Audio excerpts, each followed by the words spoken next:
So for instance, our very first partner that we utilize this approach with, they're getting ready to plan for year 13, right? And so they need to be able to be autonomous and independent and able to do this. What's next for our leadership development? What's next for our teams? What's next to take our results and our growth to a new level? And so at the end of year 1 in our partnership with them, we're teaching them a model for self-planning for the future, for both the leadership development to continue ongoing leadership development. You're never done developing your leaders. And then what's on the plans for these teams for this next year?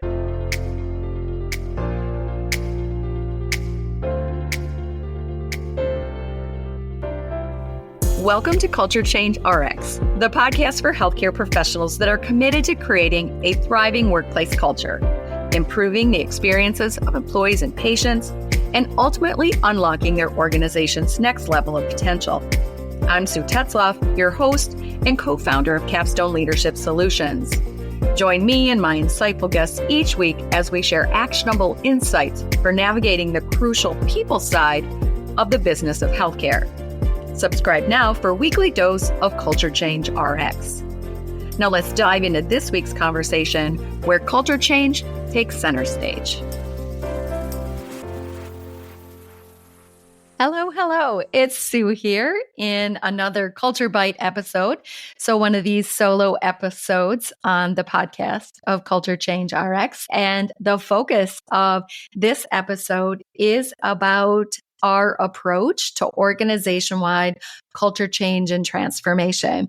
And so as some of you know, but some don't, and we're getting questions, the work of our company, Capstone Leadership Solutions, primarily is to work in partnership with entire healthcare organizations towards creating and sustaining long-term, wide-scale transformation of employee, patient, and business outcomes.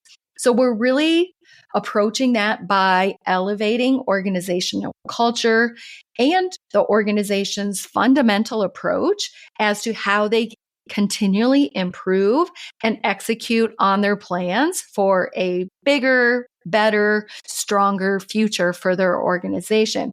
And so our company was created in 2012 by Jane McLeod and I as the co-founders, really to serve primarily as the strategists, trainers, and coaches to entire organizations. Yes, we do some individual leadership training.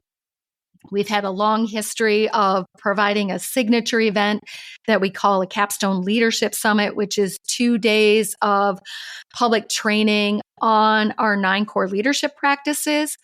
But truth be told, our primary work is to not only specialize in those 9 core leadership practices and helping individuals learn and master and become competent and consistent in those leadership practices, but primarily we designed that leadership model, that leadership approach to be one of 3 big parts of the work that we're doing in total with entire organizations. So the leadership model is the piece that we lock in, not just with one leader, but the entire leadership team of an entire healthcare organization. So the work we do truly is, for the most part, in partnership with entire healthcare organizations. And in particular, we focus primarily on small and rural healthcare organizations, most of which are hospitals, not always. We've been able to also apply this framework and this formula and this approach in other healthcare settings. But primarily our passion, our mission, our vision for our company since its inception has been to work with small and rural healthcare organizations. We've primarily been working in the Midwest, not in total, but primarily in the Midwest, primarily with critical access hospitals. Most of those organizations that we've worked with are averaging between 300 and 600 employees. Most of them, all of them are less than 1,500 employees. And like I mentioned, most of them have been hospitals in rural areas. And in that partnership, we're using 3 main systems. I mentioned that leadership structure, that leadership model. That's one of the systems, having a model for leadership and then having a process to train and onboard all of your leaders to become competent and consistent and comfortable with that leadership model, which in our framework is 9 core leadership practices. But in addition to that, we also have a lever of employee-driven efforts, which is really to create this volunteer army, as John Cotter out of Harvard Business School would say, where we're really gathering employees together into strategically focused teams to be able to add major contributions to the organization's efforts to improve and grow. And so in addition to this leadership model that we're helping them lock into place, we're also helping them set up and lock into place a structure of employee-driven teams to be able to contribute to very strategic improvements and growth efforts for the organization. And then in addition to that, we have a change approach that's really important to organizations getting better and better at growing with more ease and speed and without so much angst and overwhelm. So there's a leadership model, there's an employee-driven team model, and there's a change model as well. And so I wanted to take you today behind the scenes related to how we map out this work of locking in these systems in place when we're embarking upon a new partnership with a healthcare organization. So I could actually, use a real example right now.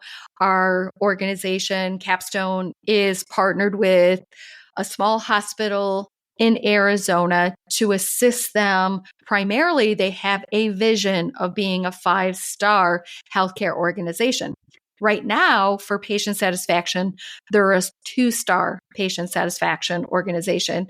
That's where their baseline is. We have a lot of other information and data beyond the star rating that's captured, but we have all of this information. In addition to just the patient satisfaction aspect, we need to understand more than that to understand how to improve and grow this healthcare organization. This is a primary strategic objective they have, but they have others, and we can help with many objectives and many growth and improvement initiatives of the organization. Because the work that we do really is something that can be applied to multiple improvement opportunities, multiple challenges that they have to improve and grow. And so this approach that we use when we're partnering with a new healthcare organization like this hospital in Arizona is that we break down our partnership work with them into 2 phases. It totals about 26 to 27 months, but it's really broken down into 2 parts. Phase 1 is what we would call our assessment, planning, and kickoff phase. And this is really a short period of time, but very important, as you can imagine, where we're setting up the structure that I talked about, that team structure. We're setting up the plans for every team in that structure for the first year. We're setting up the first year of leadership training and the mapping out of the leadership training for the whole first year of the initiative. We're collecting baseline data. We have 3 assessment tools that we also administer. One is a change challenges assessment. This is unique to what we've been able to identify as 7 common barriers to change or change challenges. We understand what the red flags are, the indicators that these challenges might exist in this organization.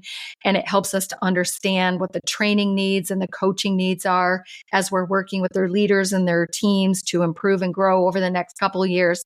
And so we administer that during phase 1. We do a leadership learning needs assessment during this phase as well, so we can understand exactly what that first year of leadership training needs to look like. And we also do a survey that's called a solutions checklist. So we've been able to identify some very fundamental solutions that we need to put in the hands of leaders very fundamental solutions of things that we need to get into the hearts and minds and the hands of all employees in organizations if they're going to improve and grow. And so we check in right at the start, capture a baseline of which of these solutions are they already utilizing and to what level and to what success. And also what things have they tried and stopped or tried and failed at. And also maybe what things have they not tried yet, that are what we would call very fundamental solutions that help to improve and grow and transform an organization for the better. And so this is some of the work that we're doing in phase one. Additionally, in phase one, what we're doing is we're capturing a lot of information and data on the organization. Some of the information we're collecting is to really understand their strategic plan, their goals, to look at their data and their information from employee surveys, patient surveys, quality, finance, growth, volumes, trends such as that. And then one of the key things in phase one is setting up that team structure and understanding which teams are going to be important to the strategies that they've set out and also what we're seeing in the data, in the information related to their current state of their organization. And so in phase one, by the end of it, we've got a team structure set up that's anywhere between 4 and 8 teams typically. Most of those, all but one, are employee driven teams. So it's leader led, but employee driven. And all of those teams have been set up. They have a team leader, they have employee members, and they have their first year action plan for that team's purpose and the actions that they're going to take in that first year to implement those actions on their action plan.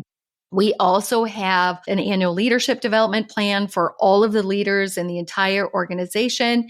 And we've also got a really great understanding of baseline of their change challenges and their data and information. And so once we've got all of that done in phase one, which can take about 8 to 12 weeks, then we're ready to move on to phase two, which is actually 2 full years. So 2 full 12-month periods, 4 quarters of execution. And so in phase one, we've got that whole first year mapped out. What are the teams going to do? What are the leaders going to do? And we've got that all mapped out. And so phase two starts with us and our coaches coming on site and making sure that every single one of those teams, all of their leaders and members, that they know exactly what's on their plans. They know what resources and support that they have to be able to successfully achieve what's on those action plans. And then as well, at that very first visit, when we're kicking off phase two with what we call visit one activities on site, we're also spending time kicking off the leaders as to what their role is in supporting the team. So the first quarter of phase two or year one of phase two is getting those teams up and running and getting some initial training into the hearts and minds of leaders as to how they support the initial work of these teams. And so that's how we start phase two with visit one for year one action plans and leadership development. And then at the end of quarter one, the start of quarter two of phase two, year one of phase two, then we do what we call a leadership immersion. And what this is 2 full days on site with every single leader in the organization where they're all gathered together and they're all learning the what, why, and how of those 9 core leadership practices. So this is the leadership model, and this leadership immersion is part of the process of all leaders starting to learn the core practices in this leadership model.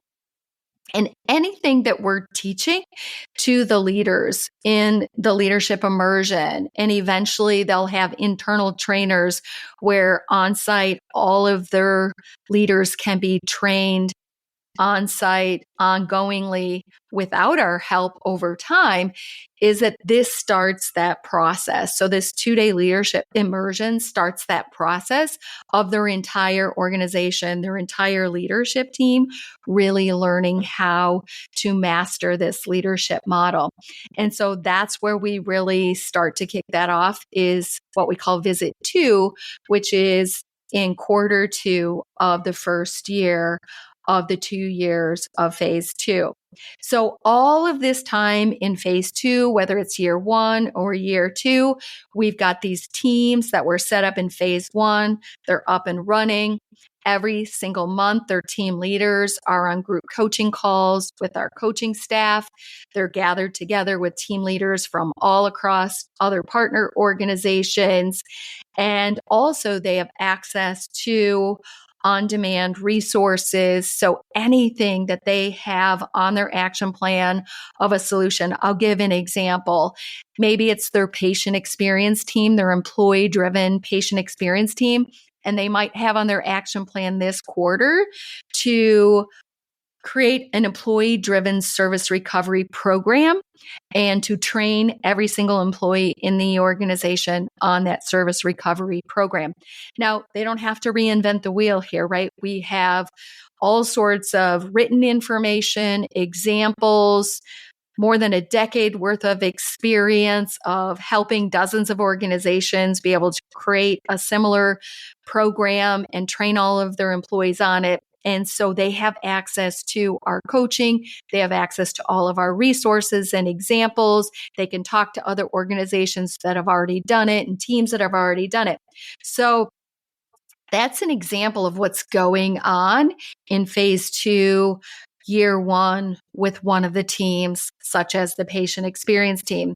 So phase 1, we're getting the structure set up of all these teams. We're getting action plans in their hands.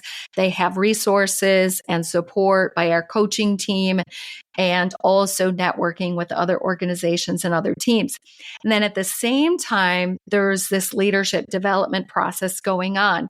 So we're putting solutions in the hands of leaders.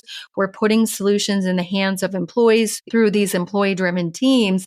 And this is going on, which is really, again, those 3 systems, right? This is how we team around here. This is how we lead around here. And this is how we change around here.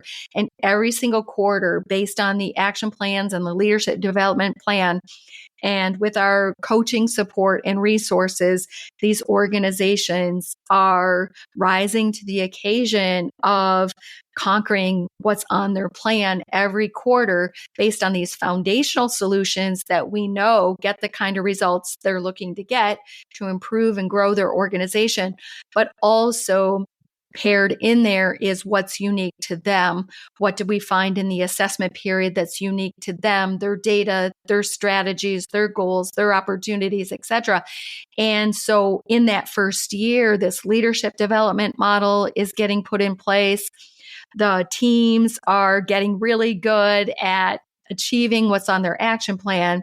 And then at the end of year 1, we need to get ready for year 2. And we do that through a process that we call an all teams joint planning workshop, where all of the teams are preparing for the new year by doing 2 main things. They're looking back on what happened in year 1. So they set out to do all of this in year 1. Each team, with their purpose, their action plan, set out to do X, Y, and Z over the course of year 1.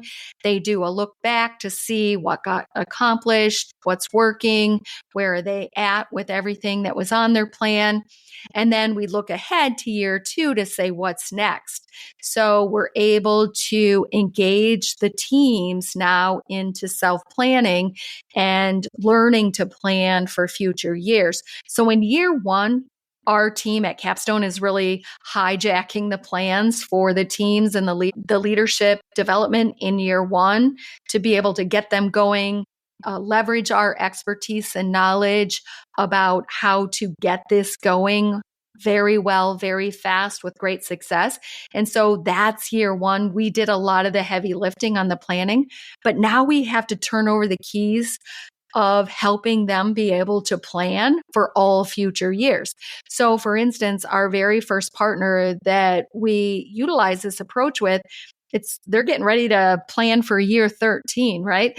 And so they need to be able to be autonomous and independent and able to do this.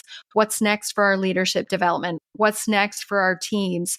What's next to take our results and our growth to a new level? And so at the end of year 1 in our partnership with them, we're teaching them a model for self-planning for the future, for both the leadership development to continue ongoing leadership development. You're never done developing your leaders.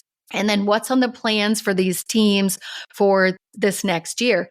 And most of these teams will continue on as forever teams. These aren't teams that are sunsetted, that their work is done and they declare victory and we close out these teams.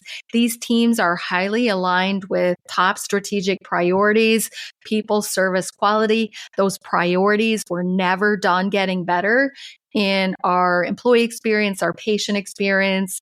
And so these teams are designed to go from good to great, great to even greater, and we're never done. So that whole idea of high reliability and getting to, 5-star, 14 quarters in a row, getting to 0 defect, those kind of things, those top ranking award-winning results.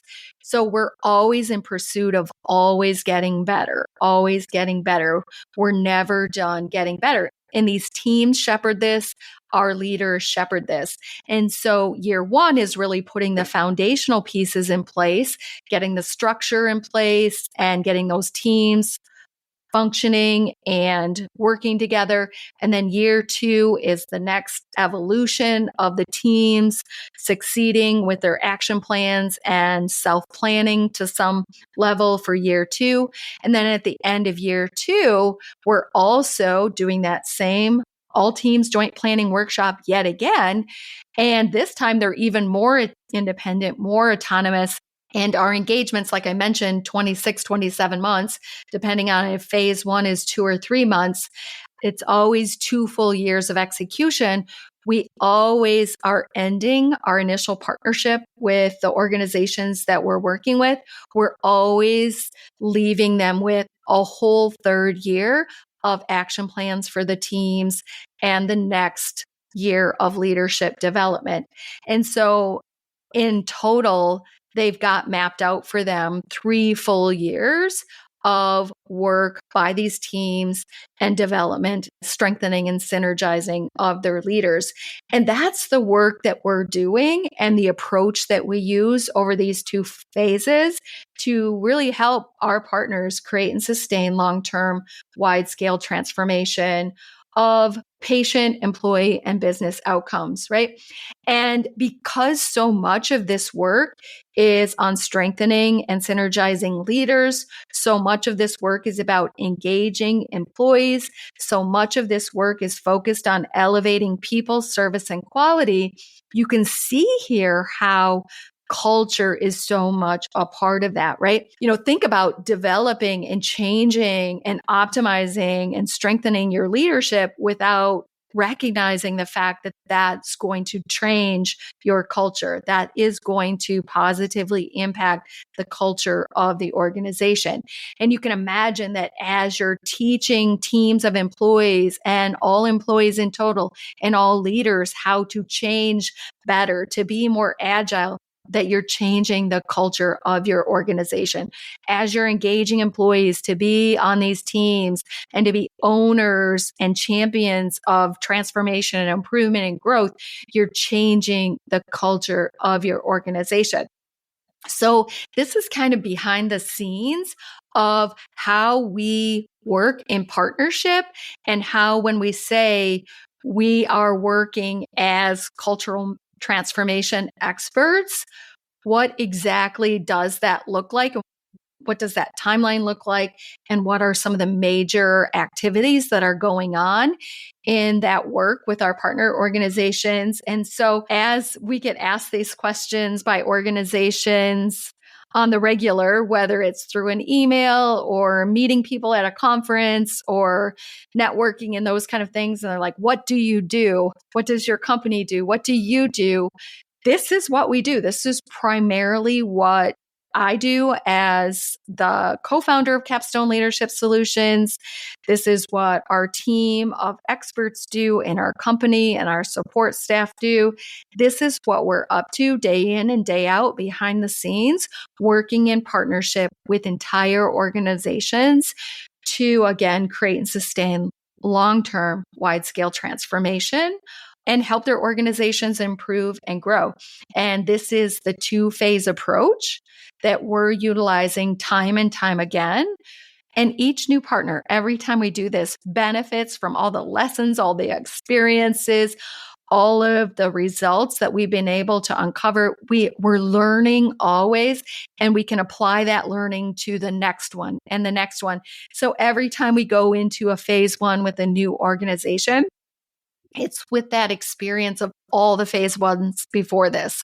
When we go into phase two, year one, it's with all of the experience of phase one, year one, everywhere else. Every time we do a visit one or an immersion or an all teams workshop or our monthly coaching calls, either one-on-one or group coaching calls, when we're updating resources, it's all because we're benefiting as a company from the vast amount of experience we've had now with doing dozens of these transformations.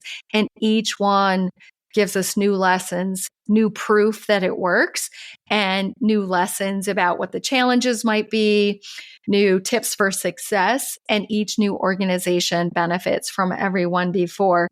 And it is really just an amazing thing to be part of as a capstone coach. I can't even begin to tell you how proud I am of the work of all of the organizations that we've been privileged to assist, and how in particular the leaders and the employees, how when they embrace this new, better way and see the kind of results and the culture that is now what their organization is able to bring to their community as far as an employer, as far as a provider of healthcare, it's just amazing to watch what happens. There is a lot of change that can happen in just 2 years. And that could even seem long, right? But like the organization that I worked with and did this initial transformation in my own role as a senior leader, it took us 6 years and we were trying to figure it out on our own. It took us 6 years. But in the history of a 100-plus-year-old organization, that still wasn't a lot of time. And now we've gotten through, doing it again and again and studying and adjusting and leaning and really figuring out the best pathway. We've been able to take this timeline and bring it down to about 26, 27 months, which is really an amazing thing to watch an organization go from average to some of them top ranking, award winning in about 18 to 24 months. It's pretty impressive to watch and to see it repeated time and time again. So that's a little bit behind the scenes about what we do at Capstone, who we partner with, the approach we use, the timeline, the phased in approach that we use to be able to partner with healthcare organizations for long-term, wide-scale transformation to improve and grow healthcare organizations. So thanks for your time and interest in what we do and how we do it. And it is through things like this podcast that we're able to share our lessons and our learnings with others that are looking to grow and improve their healthcare organizations. So keep listening, keep tuning in to the guests that we have, the information that we're sharing. And if you want to learn more about Capstone and our partnership, if your organization is looking to improve and grow and you're looking for outside expert assistance with that through an approach like I just described, you can reach out to us at our website, capstoneleadership.net. And there's a contact us page, and you can book a call or you could send us a note and we'll reach out and we'll schedule some time to see exactly what might be your opportunities and challenges where you are and whether our approach might be a good fit for your organization's future improvement and growth. And don't forget to tune in each Wednesday for a new episode of Culture Change RX. Thanks for tuning in to Culture Change RX. If you found value in today's episode and you are a believer in fostering change in healthcare, join us in making a difference. Follow, rate, and review our podcast on your favorite platform. Share it with colleagues and your network. Together, we can make a lasting impact. Until next week, keep inspiring positive change.